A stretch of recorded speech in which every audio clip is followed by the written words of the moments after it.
জঘন্য ছিল। I hate you Jimmy. ঠিক আছে ঠিক আছে, একটু তাড়াতাড়ি করো, তাড়াতাড়ি করো। তুমি পারবে, কাম অন স্কেচ। হ্যাঁ ঠিক আছে। আরে এখানেই তো গন্ডগোলটা হয়ে যায়, বেশিরভাগ জন এখানেই আটকায়।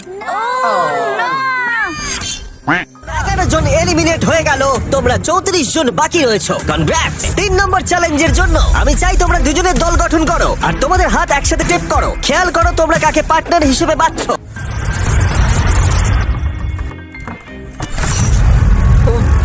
আমার ঠোঁটে এসে লাগলো।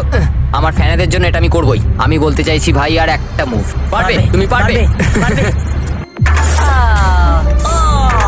হ্যাঁ, ঠিক আছে, কোনো ব্যাপার লোগান, না। ও ভারত থেকে সোজা এখানে উড়ে এসেছে, তুমি তাকে এলিমিনেট করে দিলে। খুব মজা হয়েছে ভাই। টি সিরিজকে আমরা পেরিয়ে গেছি, তুমি কি বলতে চাও? যেই ক্রস করুক না কেন, এটা ইউটিউব কমিউনিটির জন্য খুব ভালো ব্যাপার। যেই ফার্স্টে থাকুক না কেন, তাকে সম্মান করা উচিত। শেষ টাওয়ারটা কিন্তু সুন্দরভাবে দাঁড়িয়েছিল। এখনো পর্যন্ত সব থেকে কম্পিটিটিভ গেম, ওটাকে টানো ব্যাট বয়।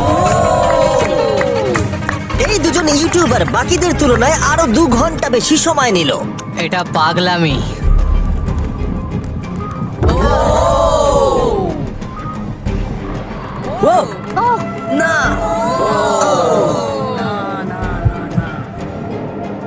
তাহলে তুমি বুঝতে পেরেছো? হ্যাঁ, কিছু বুঝতে পারছি না। চ্যালেঞ্জ 3 অফিসিয়ালি শেষ হলো এবং এর সাথেই বিছানা আনা যাক। ঠিক আছে, সবার জন্যই বিছানা আছে। চতুর্থ চ্যালেঞ্জের জন্য পরের সকালে দেখা হচ্ছে।